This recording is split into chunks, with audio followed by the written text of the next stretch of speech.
Jim Duggan is going through yet another bout of cancer. I think it's prostate cancer this time. He's already had his prostate taken out, but he still needs the chemotherapy because the cancer has spread. And he's got another, probably as we record this, about 5 weeks of chemotherapy. Just best wishes to Jim Duggan, and any stories of Duggan? Well, I remember Duggan. I first met him when I went to Mid-South. We call it the Bill Watts territory or the Louisiana territory.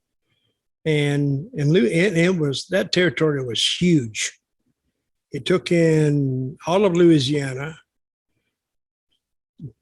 most of Mississippi, up to half of Mississippi, Oklahoma, northern Texas, and somewhere else, but another adjoining state.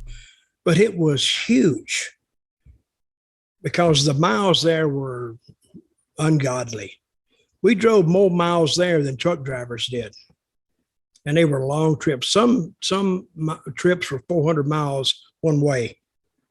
So if you went up, you usually try to catch a town the next night close. But if you didn't, you just go up and you have to come back. And you could get a hotel or not. But, doing 800 miles in one day, plus throwing a wrestling match in there at the same time, I'm sitting here talking about a job. That was a job, buddy. And Jim was always kidding around, and stomping his foot. And actually what you saw outside the ring with Duggan was basically Duggan in the dressing room. Hey, yo. And I remember one time, you remember the Berserker in WWE? John Nord, yeah. John Nord and Butch Reed didn't like each other. And they were snippy and talked behind the backs, and Jim heard about it. So he took it to Bill Watts, who is actually famous for settling out of the ring disputes. And now he would settle it. And I think they were in Tulsa on a Sunday.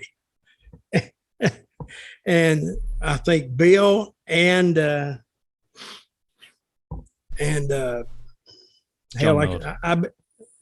John Nord and Butch Reed, he got them together. And he said, all right, guys, because he'd heard all this stuff behind the scenes. He said, you guys, we're going to settle this and we're going to do it the right way to do it. He took them in a room and he said, all right, go at it. And they said, go at what? He said, go ahead and fight. They said, what? He said, yeah. So he got them to fight. And I heard it from Duggan. He said, they were some shots that come in. Berserker was big. Butch was big. And he said, nobody won the fight, but the feud was over. They got it out of the system. And he said, man, they threw some haymakers that connected, but nobody ever went down.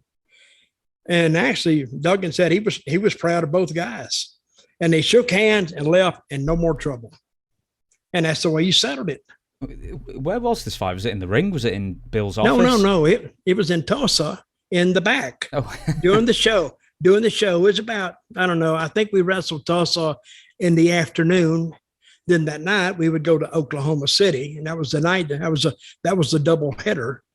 So he caught him in Tulsa, and I don't know why he didn't catch it, because Tulsa was close to where he lived. I don't even think he went to Oklahoma City, but he went to the Tulsa show, and he caught him in the back, and they went back there, and Duggan went with him, because Duggan was the one stirring it up anyway with Bill. He said, hey, you need to talk to these guys and blah, blah, blah. And so they went and took care of it. I wish I'd have seen it. And actually, I was riding with John that day, and he was talking about it going home. I said, what happened? He said, man, he hit me a couple of good shots. He said, he almost knocked me out. I said, no. He said, oh yeah. He said, he got a good punch. I said, you ever get a good one? He said, yeah, I got several. But he didn't go down. And he said, well, he's a tough son of a gun. And there was no more trouble. He never even said another word about Butch Reed. And from what I'm hearing, Butch Reed never said anything about John Nord again. I mean, they didn't become big buddies or anything, but, at least it stopped that.